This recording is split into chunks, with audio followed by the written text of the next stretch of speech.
Pemirsa, akibat percikan pengelasan listrik, 3 drum bahan bakar jenis solar terbakar di proyek LRT di Jalan Pemuda Rawamangun, Jakarta Timur, Selasa malam. Meski sebagian Jalan Pemuda dari arah Pramuka Rawamangun ini sempat terganggu, namun tidak ada korban jiwa dalam peristiwa ini. Bos misal mati teralun nih mat, kebakaran nih mat, kebakaran no, teralun kebakaran lah. Kobaran api besar melebar di Jalan Pemuda Raya, Rawamangun, Jakarta Timur akibat percikan pengelasan listrik proyek LRT Manggarai Rawamangun. Percikan api yang jatuh lalu membakar 3 drum besar BBM jenis solar hingga menutup jalan. Petugas damkar yang tiba di lokasi berjibaku memadamkan api dengan menggunakan cairan khusus untuk bahan bakar minyak. Tak sampai 1 jam, api berhasil dipadamkan dengan pengerahan 11 unit mobil pemadam kebakaran. Mana ada percikan listrik yang terjadi menyambar daripada tumpukan solar itu. Bang, tadi jalan sempat dilokalisasi sementara atau gimana, Bang? Sementara karena itu masuknya juga aksesnya melawan arus sedikit ya kan, karena proyeknya sedang dibangun itu kan, masa sedikit terhambat. Kedua jalur di Jalan Pemuda dari arah Pramuka ke Rawamangun maupun sebaliknya sempat diblokir selama proses pemadaman. Tidak ada korban jiwa dalam peristiwa ini. Polisi langsung melakukan olah tempat kejadian perkara. Dari Jakarta, Rio Manik, iNews melaporkan. Sementara itu pemirsa, pabrik pembuatan styrofoam di kawasan industri modern 2 Deli Serdang, Sumatera Utara terbakar.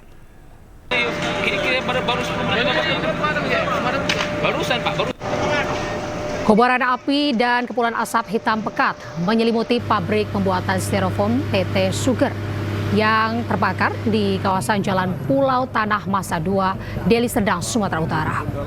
Para pekerja yang didominasi ibu rumah tangga berhamburan keluar pabrik untuk menyelamatkan diri lantaran terdengar suara ledakan dari dalam pabrik. Api diduga berasal dari mesin pembakaran pengolahan styrofoam yang terbakar dan menyambar ke bahan baku hingga membakar seluruh bangunan pabrik. Total sebanyak 5 unit pemadam kebakaran diturunkan untuk memadamkan api. Api berhasil dipadamkan 90 menit kemudian. Tidak ada korban jiwa dalam peristiwa kebakaran ini, namun kerugian materi ditaksir mencapai 1 miliar rupiah. Polisi masih melakukan penyelidikan terkait penyebab kebakaran.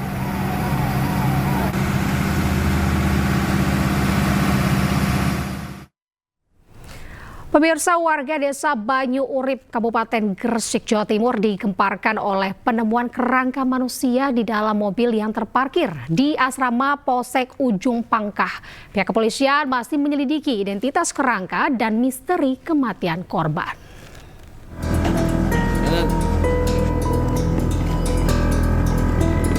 Tim Bitdokes Polda Jatim telah mendatangi lokasi untuk melakukan identifikasi terhadap kerangka manusia yang ditemukan di dalam mobil Honda Civic yang terparkir di asrama Polsek Ujung Pangkah.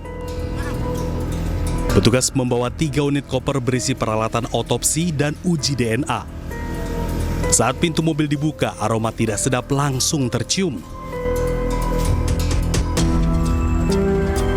Petugas kemudian mengeluarkan tulang belulang yang ditemukan di kursi depan bagian kiri.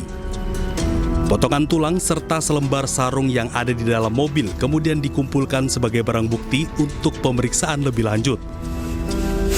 Kapolsek Ujung Pangkah, Ibtu Suwito Saputro, menjelaskan bahwa mobil tersebut merupakan milik mantan Kadit Reskrim Polsek Ujung Pangkah, Aibda Yudi Setiawan, yang kini bertugas di Polsek Panceng. Menurut Suwito, mobil tersebut sudah 5 tahun terparkir di asrama Polsek Ujung Pangkah, tidak pernah dipakai. Untuk mobil ini sudah lama di sini, parkir sini dan tidak tepat. Penemuannya ada anak buah saya, namanya Gita PHL, itu ditelepon oleh Pak Yudi.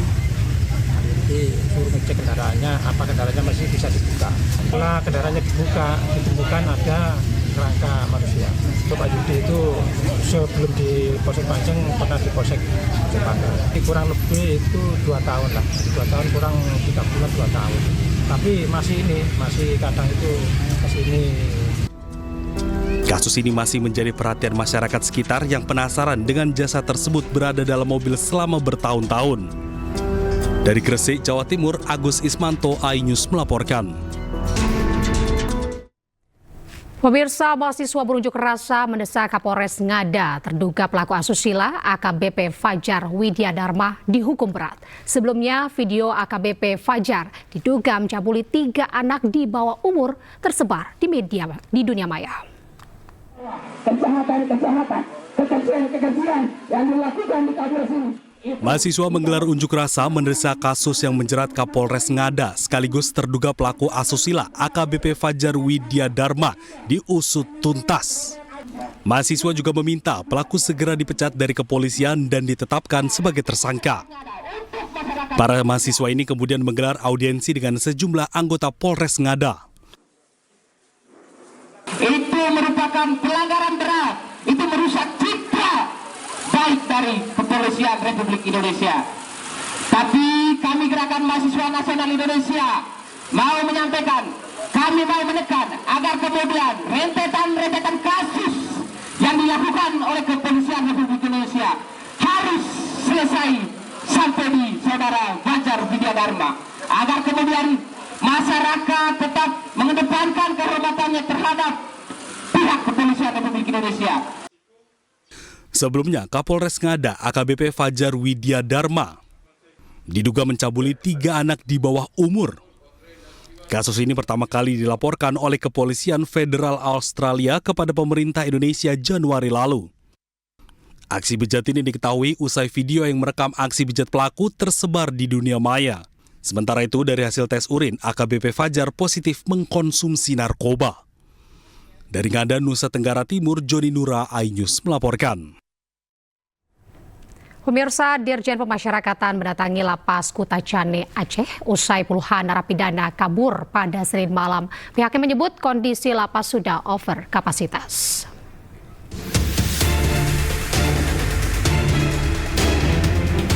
Lembaga Pemasyarakatan atau Lapas Kelas 2B Kutacane di Aceh Tenggara Aceh akan direlokasi hingga layak huni. Buntut dari insiden kaburnya 52 narapidana pada Senin malam. Dalam kunjungannya, Dirjen Pas Masyudi melihat langsung kondisi lapas yang sudah over kapasitas dan tidak layak huni.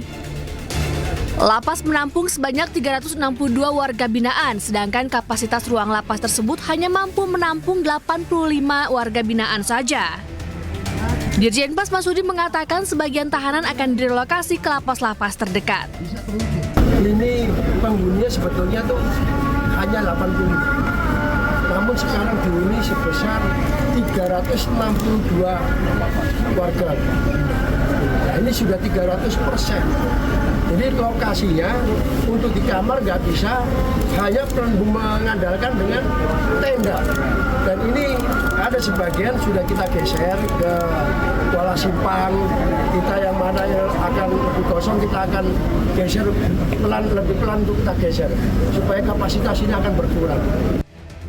Sementara itu, pemerintah daerah telah menyerahkan hibah tanah seluas 41.000 meter persegi untuk relokasi Lapas Kutacane agar lebih layak.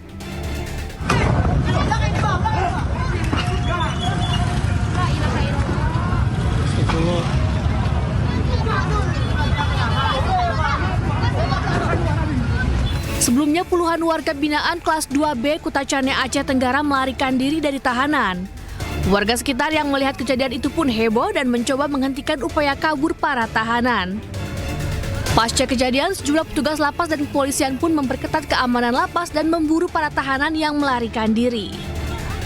Dari Kabupaten Aceh Tenggara Aceh, Medi Arjuna, iNews melaporkan.